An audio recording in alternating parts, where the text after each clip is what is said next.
Yo, it's yo, boo. Yo, let me send a consoy today, bro. We finna watch police officer turned serial killer, the case of Rosemary. I'm not even gonna pronounce that last name, but hey, I'm not gonna rush into it. I heard y'all like the lights, like when I change it to darker, so I'm finna do that in the next when I cut it. Anyways, let's get to this. There is no exact definition in the dictionary to describe an evil person. But following the details of this case, this woman comes pretty close. My name is Adrian. We back, bro. I changed the color. Let me know if y'all fuck with this. Bro, this shit makes the do-rag like glow in the dark. This shit look like Park After Dark. I'm not gonna lie. And welcome back to another video by Coffee House Crime. In today's case, we'll be looking at the crimes of serial killer Rosemary Ndlovu, and how this policewoman's selfish desires took the lives of 6 innocent people, with a further 6 planned. By the way, I post solved, unsolved and strange cases here on a weekly basis, so if that sounds like your kind of thing, please consider subscribing to Coffee House Crime. So pull up a seat, grab a coffee and sit back. This is the case of Rosemary Ndlovu. Nah, if this is real, bro, I mean, I'm not surprised. There's probably a bunch of cops out there that are serial killers nowadays. There's probably an OD that we just don't know about. From majestic mountain peaks and vineyards, to rugged bushveld and unspoiled beaches, our case today takes us to the beautiful continent of Africa. And more specifically, to the southernmost tip of South Africa. The country is largely popular amongst tourists for its rolling savannas, which are doted on amongst safari lovers. And alongside its beautiful coastal scenery and unique cuisine, it is no wonder that people from all over the world visit this corner of geographical paradise. And of course, who could forget its sprawling vineyards that have emerged in the past century, making South African wine a staple in anyone's wine rack.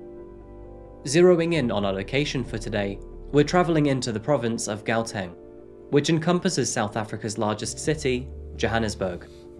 Classed as a megacity, Johannesburg is the economic powerhouse of South Africa. However, although this may be the case, the city has a very polarizing divide when it comes to wealth, with a whopping 37. Damn, nah, look at this, bro. Literally across the street. This is how it is in a lot of areas, though. Like, obviously, the suburbs got to cut off to the normal, to the hood at some point. You feel me? But this is crazy just to look at, bro. All these houses over here, and then this whole shit is just slums. They probably look outside the window and see these niggas.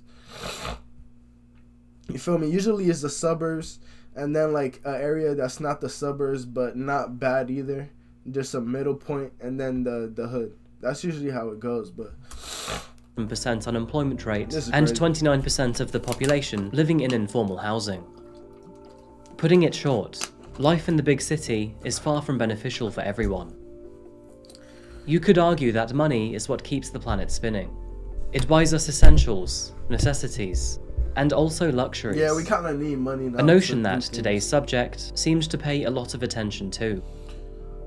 In the northeastern flank of Johannesburg, we find the home and workplace of Rosemary Ndlovu. Rosemary was born in 1975 to her mother Maria Mshwana and a father who remains unnamed. Rosemary was Johannesburg born and bred.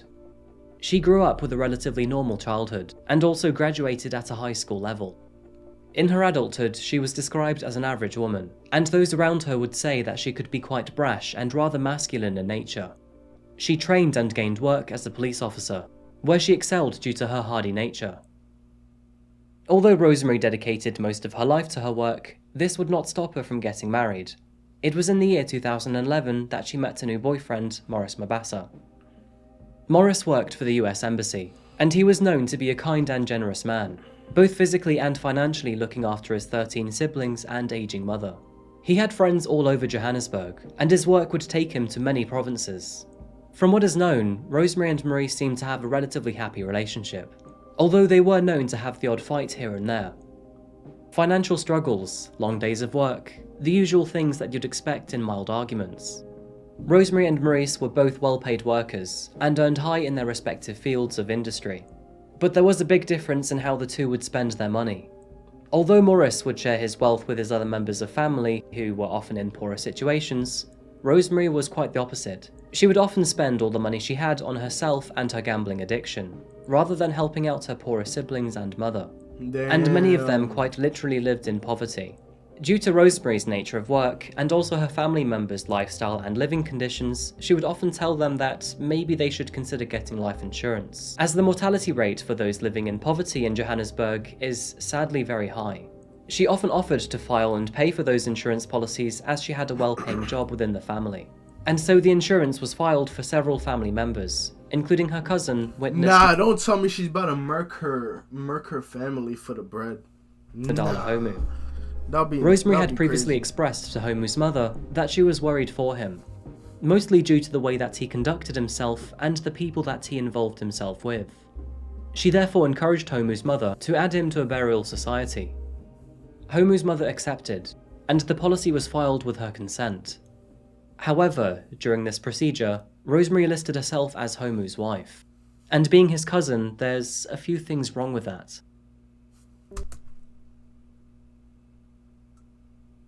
Bro, that nigga's his cousin, bro. Bro. They cousins. He ain't mentioned that. He ain't mentioned that. A few months would pass, when suddenly in March of 2012, Homu disappeared without a trace. With the family living in poverty, and therefore having no cameras, mobile phones or social media profiles, barely any pictures of Homu or his family are available. But Homu was a family man. He loved his mother, and he was close to the rest of them too. So after vanishing with no correspondence to anyone, it was a very troubling sign for the family. Seemingly distraught by his disappearance, Rosemary spearheaded a search for her. Nah, bro, hold on. My bad for cutting it off, bro, but you can't tell me this shit is making it glow in the dark. I don't know how. I mean, it's not dark because of LED, but bro, missing cousin, that shit is crazy. Assuring her family that she would do her very best to try and find him. Damn. And sadly, that search didn't last too long either. Very shortly after investigations began, Homu's body was discovered just a few miles away in Olifantsfontein, a town just north of Tembisa. Autopsies discovered that the cause of his death was blunt force trauma to his head. And, rather obviously, his death was ruled as homicide. But unfortunately, these are the lower class lands of South Africa. He was just one of many murders in this area. Yeah. And as a result, further investigations were sadly deemed not worth the funds or time. Yeah. Witness Ndlovu Homu was laid to rest in March of 2012, and although Rosemary had taken out insurance for her cousin, she contributed almost nothing to the funeral costs for him. In fact, despite being paid 100,000 rand or $6,500 through his death, she contributed a measly 200 rand, the equivalent of $13.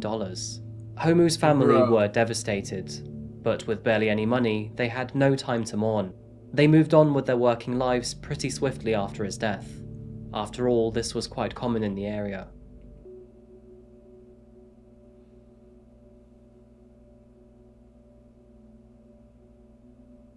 We're moving 1 year on, and it's now June of 2013.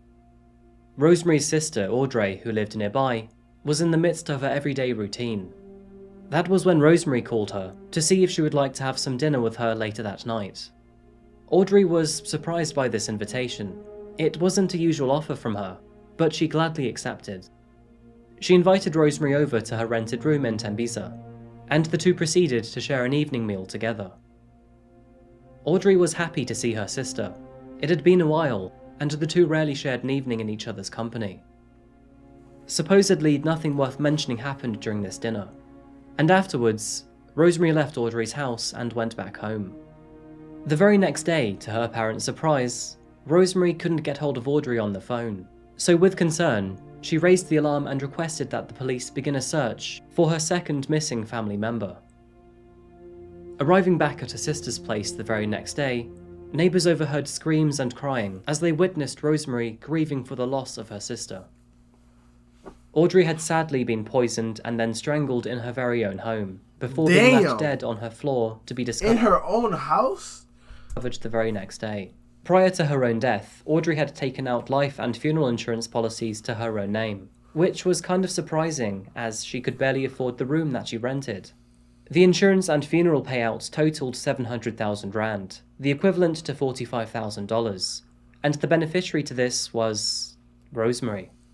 And so, another member of the family had been found dead, both from low-income households and both with life insurance, 700K. both addressed to Rosemary as the beneficiary. And just like before, this murder was barely investigated or chased up. A couple months later in 2014, and Rosemary moved to police stations, opting to become a constable at the brand new Tembisa South station in East Rand. She would settle into her new role very quickly, her new co-workers all claiming that she was very pleasant and generous. Bro, why's she looking like that? She would often buy them more lunch, and gave loans to any of them who were in need of money. But that wasn't all the time. Some days, Rosemary would walk into the office with a very dark cloud around her. Okay, often that's a better picture. Irate Last and picture, angry, complaining that she was broke, and making sure that all of her colleagues knew that. They were also aware that she had been frequenting Empress Palace in Kempton Park, a large casino in Johannesburg. It seemed as if Rosemary was frequently coming into money, only to she was murking her family members to fuel her gambling addiction. Cause that could happen. lose it again to gambling and frivolous spending. And although Rosemary had recently started a new job, it was in the year of 2014 that she fell pregnant to her first and only child. Her name was Makanani. Maurice and Rosemary loved their daughter more than anything in this world, and they would make sure that she was happy. Maurice doing his part as a responsible father in caring for Makanani. But the birth of their new baby daughter wouldn't heal the couple's turbulent marriage. And actually, their relationship was so turbulent that Maurice would often disappear overnight when things got too much. This pattern continued until one night in October 2015. After yet another argument between the two, the couple headed their separate ways for the night. Rosemary staying with the baby, while Bro, Maurice why do did we his keep showing his picture, bro? usual thing by storming out the house. Like, bro, she probably took this picture. She woke up straight from the bed. A family member was like, "Yo, let me get this picture quick." I'm like, bro, why you keep showing this picture, bro? But, strangely enough, this time he never returned home. Being gone for more than one night had Rosemary worried. Worried enough that she went to the police station to get help. And you can probably guess where this is going. Just later that very same day, the body of a deceased man was found in the town of Olifantsfontein. A body that, soon after, would be identified as Maurice Mabasa. Maurice had faced an extremely violent death. He was riddled with more than 80 stab wounds. And after this, his body was dumped alongside a quiet road. Although the cause of his death left barely any room for imagination, the actual motive as to why he was killed was not obvious. None of his valuables had been taken from him. In fact, the way that he was identified was through his credit card in his wallet found on him. And just like before, this case was pushed under the rug, never to be investigated any further. Maurice had life insurance cover, and no surprises, Rosemary was the beneficiary. She received 400,000 rand in compensation for his death, with an extra 100,000 rand from his employer, the US Embassy. 3 deaths, 3 policies paid out to Rosemary, and 3 instances. She got a 75K, and then she got like 100K.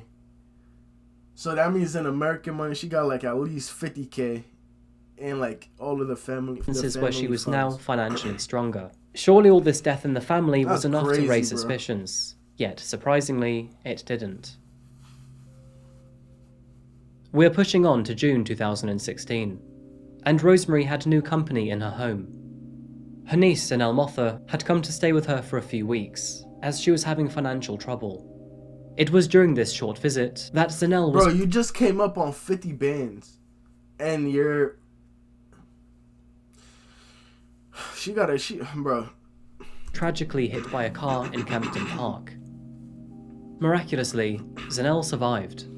She did, however, sustain several injuries, and so Rosemary kindly took her to the hospital to be checked over. Doctors who examined Zanel would find that her injuries were only superficial, and therefore she was discharged from hospital that very same day.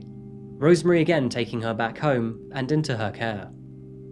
However, that very same night, Zanel started to complain of severe pain in her chest. In fact, the pain had become so violent that she couldn't stop crying. Rosemary rushed her to the hospital the very next morning, and, upon arrival, only one of them was breathing. When examined, Zanel only had a few abrasions on her face, but the real problem was internally, where she had multiple fractured ribs, and her liver was severely damaged. Doctors sadly couldn't do anything for Zanel. There was no way that they would have discharged her the previous day if she had these injuries. The conclusion was that this must have happened after she was discharged. When asked by doctors, Rosemary said that she had no idea how this could have happened. Apparently, Rosemary had been out of the house for most of that day, so maybe it was accidental and self-inflicted. Lo and behold, Zanel did in fact have a life insurance policy, and Rosemary was again the beneficiary. She received 120,000 rand, the equivalent of $7,500. Authorities didn't question the circumstances, therefore no investigations were ever conducted. Another member of the family gone, and still no suspicion from anyone. Who exactly knows what happened to Zanel that fateful night? Unfortunately, the final chapter to her life would die alongside her. Book shut, case closed. After the death of Zanel, what makes it worse too is that she's a cop, so whenever like she gets sent out, she probably gets sent out to solve these cases. She could like mess with the evidence, especially in third world countries, bro. Began to get closer to more members of her family, namely Zanel's brother, Mayeni Mashaba. By April of 2017, Mayeni was due to visit Pretoria, a city just north of Johannesburg. And Rosemary, wanting to be closer with her nephew, offered to drive him halfway, where he could then hitch a ride from a gas station. Mayeni agreed. Rosemary dropped him off as planned on the R21, before heading back to her own home late that evening. And the very next day, she received a phone call from the police. They had found a body in Olifantsfontein, and after investigating, it was identified to be Mayeni. Another death, and another insurance claim to be filed. Only this time, the insurance company was a little more thorough. Yeah. On the policy, Rosemary was listed as Mayeni's partner. Again, kind of gross. And as she couldn't produce any proof of such a relationship, the claim was ultimately rejected, Rosemary receiving nothing. And that pattern continued later in 2017. As in April of that year, Rosemary's nephew named Brilliant Mashego suddenly disappeared, only to be found dead. How a nigga's not... It's been... Bro, it's been already 3 to 4 people that have been filed a claim for the same person. How are people not, like, how are they not catching Several days later. The records of Brilliant's cell phone pinpointed that the last person to see him alive was Rosemary, and Rosemary's records highlighted that the two were together for most of the previous day, driving from Johannesburg to Bushbuck Bridge before parting ways in the evening. Rosemary denied these claims, and even further, she refused to be questioned about it by authorities. Similar circumstances to before, Brilliant had 3 life insurance policies to his name, with Rosemary listed as the beneficiary as his mother. However, without being able to provide any proof of this, the claim was ultimately rejected. With not 1 but 6 family members now dead through strange circumstances, I'm sure even Rosemary wondered if she could ever be stopped from her killing spree. She had evaded the law 6 times, and she had no plans to stop either. And that would be the case until the year 2018.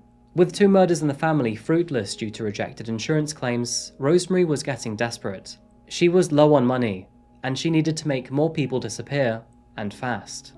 And this time, she would source the help of a hitman named Ndlovu Kunene. Being a police officer, she had found him through her field of work, already arresting Kunene several years ago for possessing a gun. She approached him with a plot to kill her own sister, Joyce. And, disturbingly... Your own sister, bro. Your own sister. And you're not even like... I thought when he said 100K, he said 75K. He said 7.5K. You're not even doing it for 7... Like, if it was for like... It's still bad, bro, but if you were getting at least 100K every time, okay, but you're doing it for like 6K, 7K... The most you've came up on now on everybody is probably like 20 bands. Like 30 bands. Like, come on. Her request also included killing all 5 of Joyce's children, her youngest being only 6 months old. Kunene was by no means a saint, but he was shocked by her request. With a command so evil, Kunene couldn't go ahead with it. So instead, he approached police with the information that he had, despite that same information being enough to criminalize himself. He shared everything, telling the police about her background, her plot, and her motive.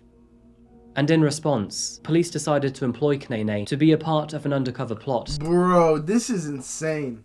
The hitman snitched on the clientele. And now the hitman is about to help them To acquire more evidence. That's crazy. The plan was simple enough. Police discreetly fitting his car with a video camera. All they needed was for Kunene to somehow lure Rosemary into the passenger seat and unknowingly confess to her own plans. Kunene called Rosemary, asking her if she could meet him to iron out the details. She agreed, and this time Kunene would have an accomplice, who was actually an undercover police officer. She agreed to drive the pair to Bushbuck Ridge, about a 5 hours drive from Johannesburg. This was in order to show them where her sister and her children lived, and how exactly she wanted them to be killed.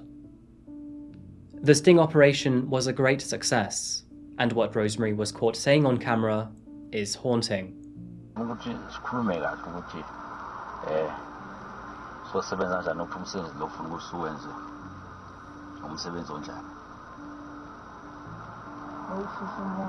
Ningangena nibahame ngingabashisa mara ukugwaza nokudubula ayikho emakhaya yabona ukushisa number 1 nokuhamba number 1 zona lezo yithu bengicanga ukuthi sihambe manje ne masihamba manje ngiyohlangana naye ngimbize sihlangane somewhere mina mhlambe ngifake imoto laphana yabona ngimnikezele la philisi injabulo yabona ngimtshele ngithi lamaphilisi asiza mntamba mawulala uwaphuza womkhuhlane ngithi manje kuzingena isizini yomkhuhlane ngithi niwaphuze mani lala ngoba ayalalisana then nina nizokhona ukungena ke akunamabhadla laphana ngibuyela la esibhedlela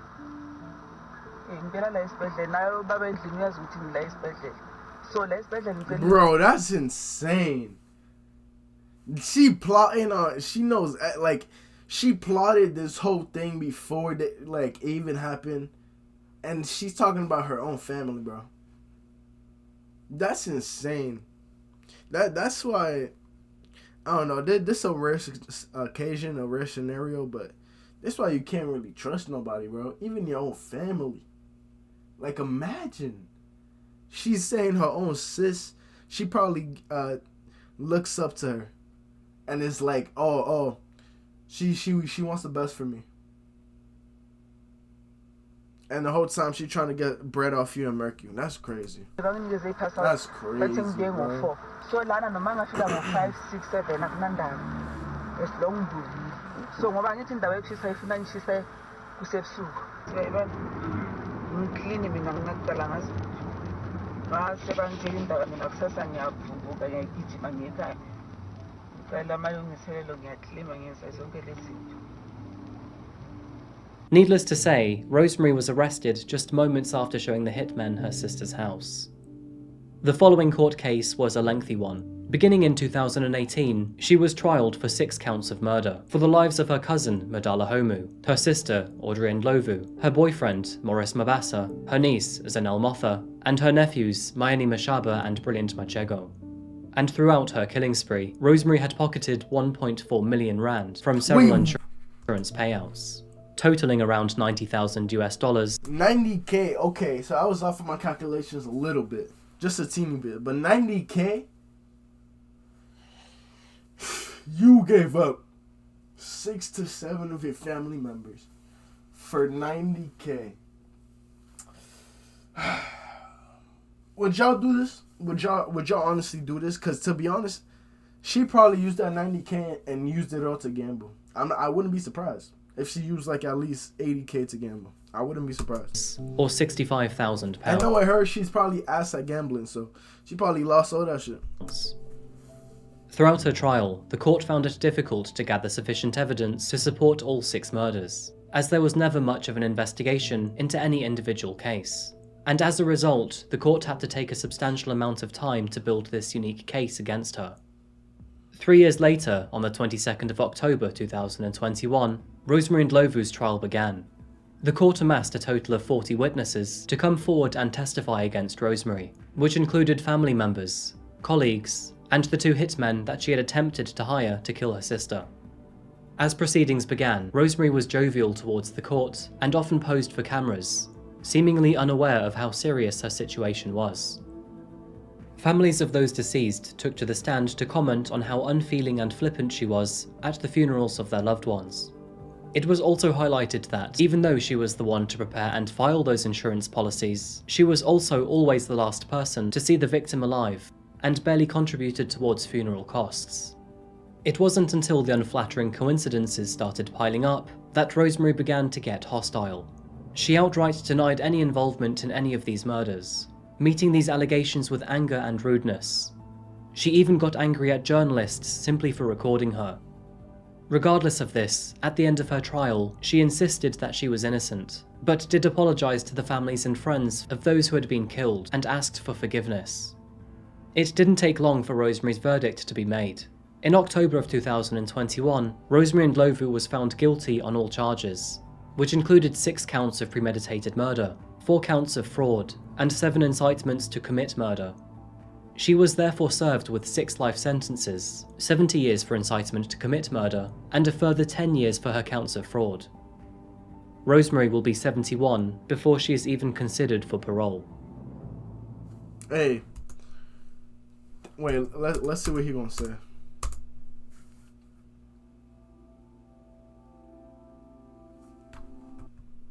Monster with a gambling addiction who saw her own family members as a commodity to trade for monetary gain. This story is both sad and heartbreaking, and through her path of destruction, she has left a huge hole in her own family. Oh, his sister? A family who inherently loved and trusted her, some of them to their very end. But on a more positive note, a mother and her 5 children were all Let's alive. see the sister interview. I don't have anything. Even my house was built by the government. It pains me, as she has been employed for a very long time. Is she not embarrassed by the fact that she wanted to set me alight in a government house? I am unemployed. I do not own anything. And after that, they took Rosemary back to the car. I kept wondering... I'll be back, my camera died. I don't know if y'all seen that, but basically her sister was telling her like she don't know how, or like she just wonders why she wanted to kill her when she didn't have nothing, basically is what she was saying. But that's crazy though, like imagine your own sister does that. That's crazy. And look, this is her crib, or like the village that they live in. Like, bro, you gonna want to kill a nigga that lives in this? Like, honestly, the most you probably would have gotten from that whole shit is like a band, maybe a band. Hey, that's the video. We're so to wish channel. You feel me? Leave a like on the video, and if y'all want me to watch more videos like this, let me know down in the comment section down below. And we got you on the next one, bro. Stay safe.